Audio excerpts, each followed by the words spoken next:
Excuse me, excuse me. Oh, fucking 10. Oh my God, it's 10.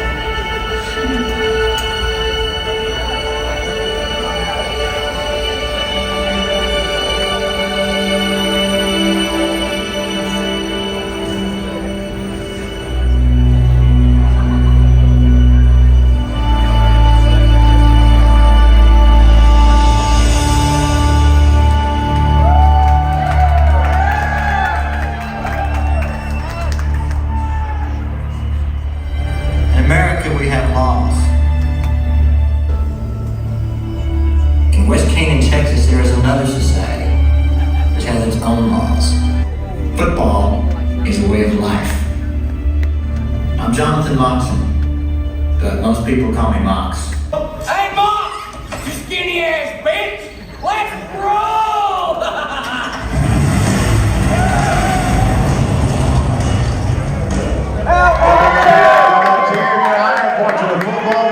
The 25th anniversary of Varsity Blues here at the House of Blues. We got a special guest in the house tonight. Do you know who it is? Second straight quarterback number 4. Give it up for John Donovan.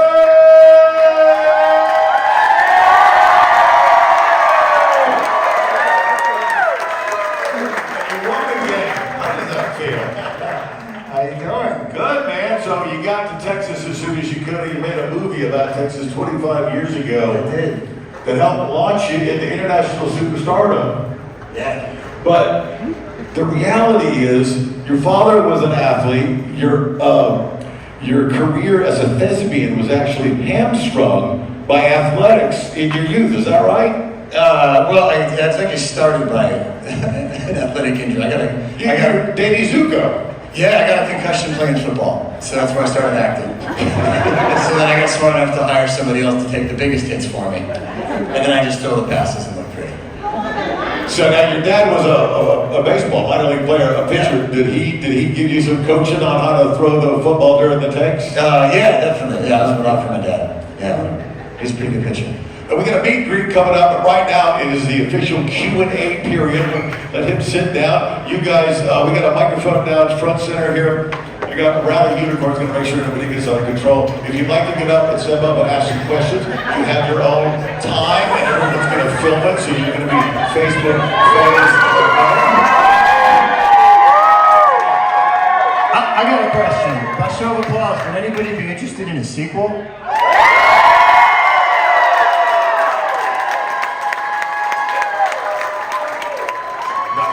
To West Canaan and then being the coach of the team. No, I can't reveal too much.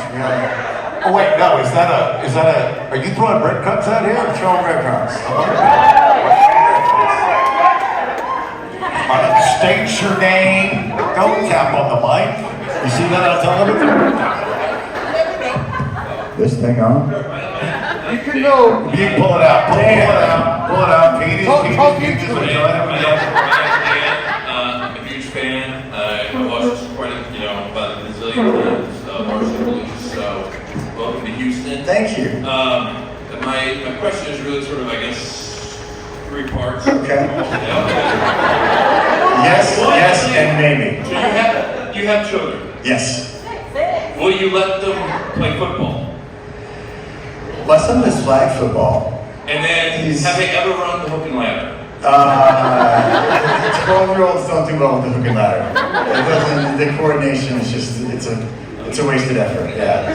It's not doing crap. For sure. Yeah. Tell me your name.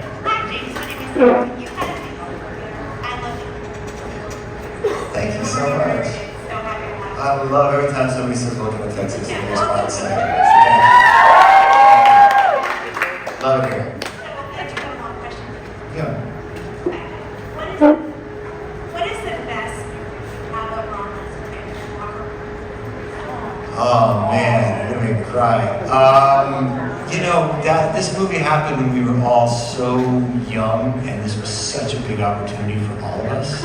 And so all of us were just all in the whole time. So, I think we were staying at the Red Lion Inn. I don't even think it's still exists in Austin.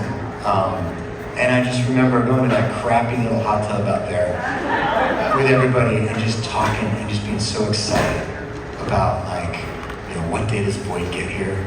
We were gonna work with a 2-time Oscar winner, and so we were all really nervous. We were all, you know, like practicing, like wanting to impress him, and then John came in and he was just like kind of method the whole time. And so he would kind of fuck with me a little bit and be really cool to Paul, like, purposely. And so, yeah, it's all the downtime, I feel like. And then, you know, feeling like knowing the scene shot that day, like how to go. Like Paul's thing where he's talking about we're gonna go with 5 wide receivers, like that was a big moment for him. So everybody was like, you know, psyched that he, you know, nailed it. So yeah, it was just such camaraderie. I think those are my favorite memory. And then watching Ron go crazy in the strip club. It's just, it's like, what are we making? I'm gonna shoot my shot while I'm standing here. Can I get a hug? Yeah! Don't pull him into the crowd, because he said earlier, no crowd surfing. Remember that. Awesome. Yeah. Rules of Attraction, Yes. Dawson's Creek, James on the Bob Sharp Back, Varsity Blues, all the things what an amazing career. What was your favorite thing that you worked on, and what was the most difficult thing that you worked on? Wow. My favorite thing, I love shooting Varsity Blues. I love shooting that. That really felt like it just felt so big at the time. Somebody asked me the other day, they're like, did you know that the movie's gonna work? I'm like, at that point in my career, at that age, I thought everything was gonna work. I was not correct about that. How old were you at the time? I was 20, I just turned 21. Rules of Attraction I loved, because I loved Roger Avery. He's such an artist. That again was another cast, everybody kind of really looking to prove something. That was, like, we all felt like we were making something completely weird that was either going to kill all of our careers or like make us. Right. And yeah, that went all to a special place of my heart. I think the most difficult thing was probably some of the later years on Dawson's Creek when some of the we had 6 showrunners in 6 years on that show. So with all the writing turnover, there was some like behind the scenes just consternation that was a little tricky to like, you know, put a nice face on, but it's all behind the scenes stuff. Who's next? James, thanks very much. Alan from Missouri City, Texas. Again, welcome to Texas. I'm so happy to have you. Rachel over there, she goes to Austin all the time for work, and she's like, I can't believe that I haven't run into James Vanderbeek. Here we are. So I'm not going to shoot my shot now because we got our VIP meet and greet. Okay. We're going to meet you afterwards. So I got them for Mother's Day for her. So I was super happy about it. I am the same age as you, so like, you know, grew up watching Dawson's Creek, absolutely love it. So I'm going to switch from Varsity Blues to Dawson's Creek. Yeah. Who's your favorite co-star and why? Michelle Williams or Katie Holmes? Sorry, bro, we're not sorry. They're so different. They're both such different people. That wasn't the question, though. I mean, I don't know. How do you pick a favorite? They're both my friends. I mean, I worked with Katie more, so I probably know her a little better. But Michelle's like a mystery wrapped in an enigma. I love it about her. She's like a true artist. And Katie's too. She's directing. I don't know. I can't choose one. But I will say my favorite, one of my best friends actually, is Hal Ozan, who played the director Todd on that show. Hal became one of my best friends. He was the only person who was around for both of my marriages. he and I joked that he was the only thing I kept in the divorce. It's Hal, yeah. So I feel like 90% of what Scotty said is out there. Okay. And Scotty was the only one in that movie who could improv. Other people would try and they'd kind of get shut down, and Scotty would be like, Scott showed up. Okay, here's Scott's level of improv. In the scene where he pulls up with the girls and he's in the cowboy hat, he wasn't supposed to get out of the car. driving to set, and we're like looking at the Longhorns, and Scott's like, so yeah, I got an idea. I'm gonna get out, and I'm gonna have just a cowboy hat, and I'll be naked otherwise. I'm like, yeah, good luck getting that by Brian. Next thing I know, I'm sitting on the curb, and I hear out of the car window, I got a sock on the pickle. I'm like, what? Like, Paul's in, and fucking steps out. Paul's ass naked except for a hat. I'm like, nicely done, Scotty. Made the scene, man. Yeah, it was great. No, he's really, Scott's a writer too. He's always been a writer, so yeah, everything he had to say was like just kind of cool. Hi, I'm Jennifer. I kind of have a special affinity for Varsity Blues because I worked on the film for 8 weeks while we filmed in Austin. Oh wow, what'd you do? Well, You got a help? I'm not going to say that. Okay. Or the hat they let us keep. Yes. But What did you do in the film? I was a core extra, but Okay. I was around you a lot, actually. Okay. But it's funny because, you know, all these we had, you could like see everyone's personalities on set, right? You Okay. had Scott was like always running around just being crazy. Yeah. And then you were always so serious. Like, I was very serious. he was like constantly studying his script on the sidelines. And you were talking about Jonathan Wade constantly being method. Yep. He was always sitting next to me and like picking on me and saying, Was he really? yeah, like if I said something, I was like, oh my god, it's so human. Here's Frizzy. He's like, I can't believe you left the house like that. You know, like just stuff like that. You know what I remember about John too? Like, this is And constant gum. Oh yeah, the gum was part of the character. Like John showed me. Like, John had these. John has gaps in his teeth, in his front teeth, so he wore like a little thing to make his teeth look straight. And when he would scream with like a certain amount of vitriol, his teeth would pop out. And I remember asking him, like, John, what's with the teeth? He goes, well, I have a gap in my teeth. It makes me look endearing. So I don't want to look endearing. So I put like, wow, that's weird. His teeth. He had like little tubes in his nostrils to make it look like his nose had been broken. And then the gum was all part of like the mystery of the character. And then I remember one time in the football field, and this kid comes up to him. Now keep in mind, John Boyd has won 2 Oscars at this point, right? And this kid goes, yo, I know you. John's like, oh yeah. He goes, yeah, you're the guy from Anaconda. Which I don't think is like a top of his resume in terms of his product.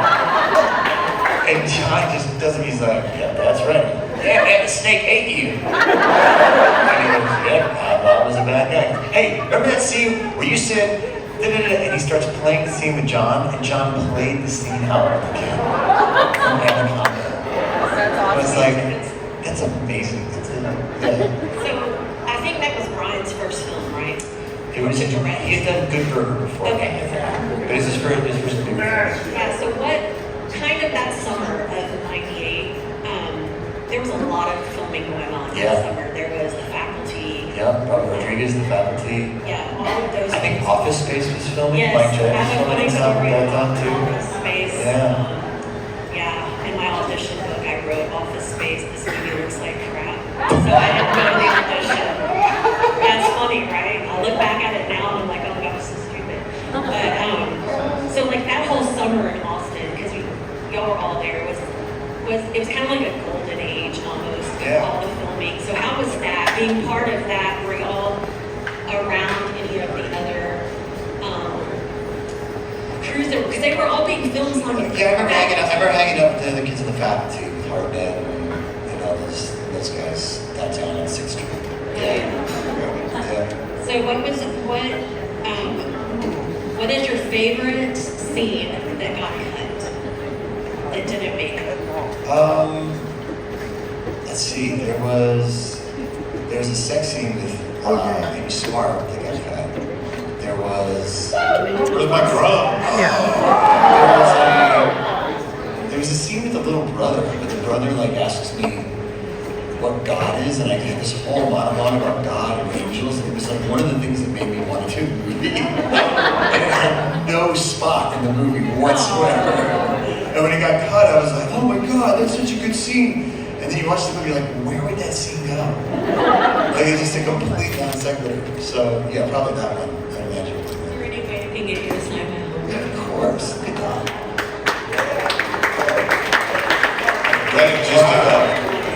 Fun fact, an autograph collector told me that this blue is actually the Denver Broncos retro blue. So when people get them made up, they just get the Denver Broncos retro blue. This thing's game worn. Where do you want to start? Houston. Yeah. I recently heard you moved to Austin not too long ago. Is that Yeah. correct? Like Lakeways, Westwood. Somewhere. Yeah. Since you've been in Texas, what's your favorite memory or favorite thing about being in Texas so far? Being in Houston!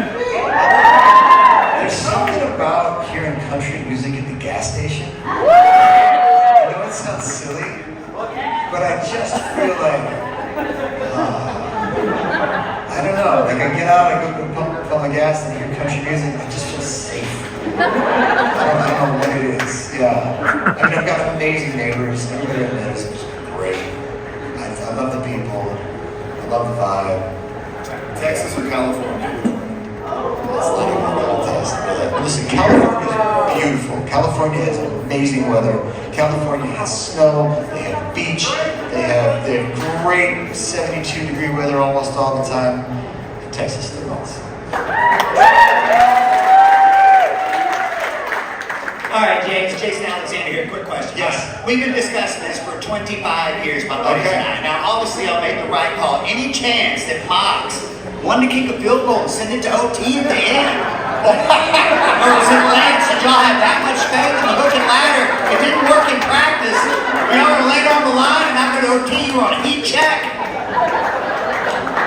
If there's one thing John Moxley is not, it's pragmatic. Yeah. I think he's a go for it kind of guy. That would have been a little different ending, I feel like. Now that's the dramatic ending. The Foo Fighters play over the coin flip. The halftime motivational speech that you make in the film. Yes. Carry through with you through the rest of your life. Yeah, that was a moment. It's funny. I have it written down. I thought I kind of made a lot of it up until I found the script recently, and I found like the college rule notebook paper where I'd written the speech out as is, and I compared it to the script, and it's almost identical. There's very, very few changes, but for some reason I felt like I needed to write it out longhand. But it's cool. I remember that day, the whole locker room competition, and this is what makes John Boy awesome. I had this whole thing about in the doorway, when they're putting the neon window at me, and I'm coming in, and I have a lot to say. And it was sounding a little bit speechy. And John, at some point, just turns around and starts to close the door in my face. And I was like, fuck you, dude! And I kept it open with my hand. And then, we finished the take, director goes, cut. John, one of the few times he broke character a little bit, goes, it's good, do that. And I realized that he had done it for me. He had felt the thing getting speechy, so he gave me an obstacle to then overcome, to ride through it sounding like a speech. And I was like, wow, this dude is throwing assists, but I don't even know he's throwing. And that made me want to be that kind of actor, who was that aware of my own stuff, that confident in my own abilities, that I could look at other people and help make everybody better. So, yeah, it's cool. And then the other thing he said to me that day, because he knew I was nervous because we did that competition and a locker room speech the same way. And he came up to me and he goes, this is away from set, and he goes, what you're doing is hard. What you have to say to me, it's not easy to say to me. You can't say that to me. And I was like, yeah. But it was such a great lesson in that, that scene wasn't about me being bulletproof. It was about me doing the hard thing. And he just recognized that. He'd throw little gems like that out that just elevated the whole experience for everybody.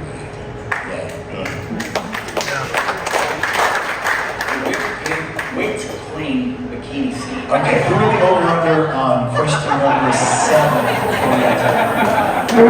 Anybody?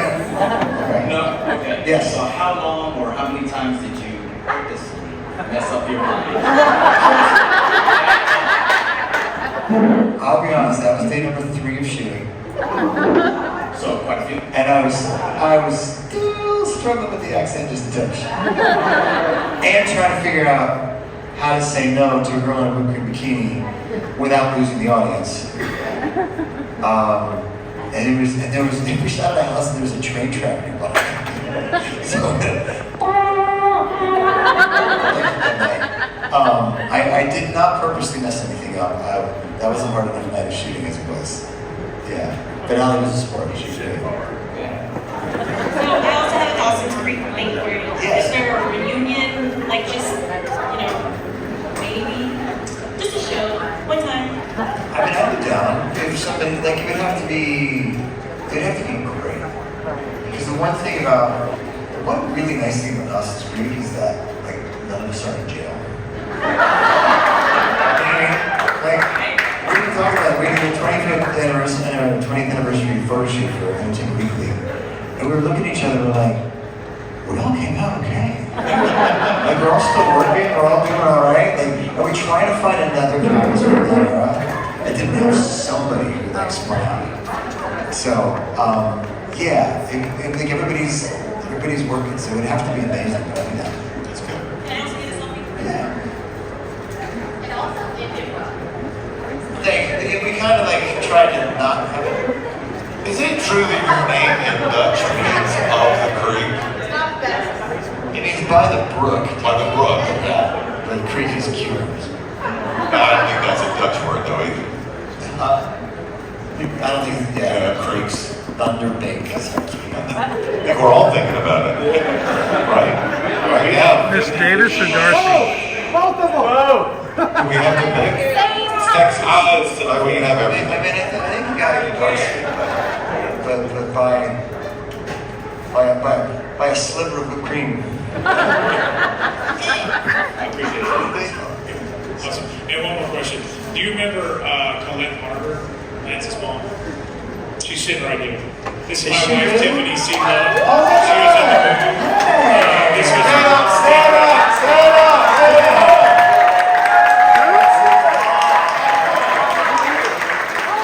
my gift and so it's a surprise birthday gift for her. And so we're glad to come out and see this. Okay, that's husband. He got the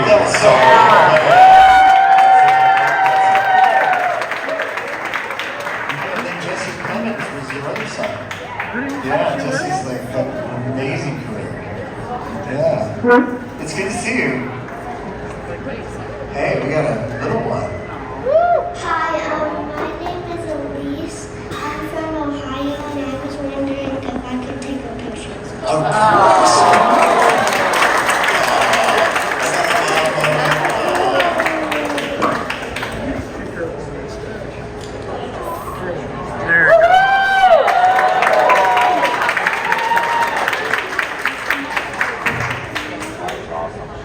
All right, any more questions? Anybody else want to come down?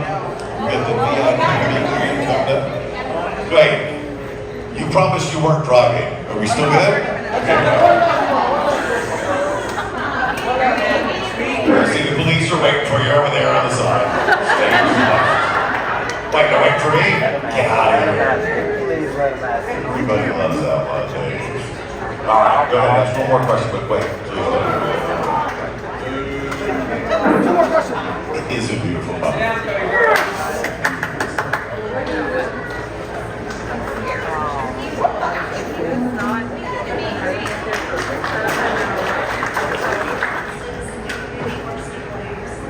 How did you come up with your awesome accent? I appreciate that. We had a guy who wrote everything out. We'd sit there on set and come up with Are you good? Okay, got it. He's a better friend than you. I want to go. So I'm asking, not a question, I'm just asking a request. Can you say to us your famous line? I don't want your laugh.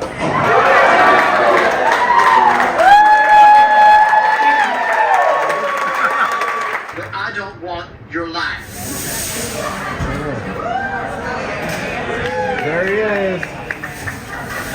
Oh my God, it's on me, not him. There we go.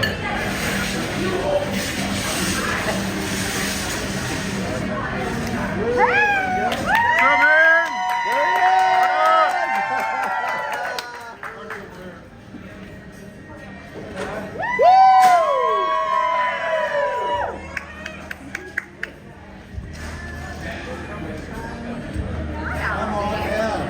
Thank you. How you doing, sir? Good. My name's Gary. Gary? In West Canaan, Texas, there is another society which has its own laws.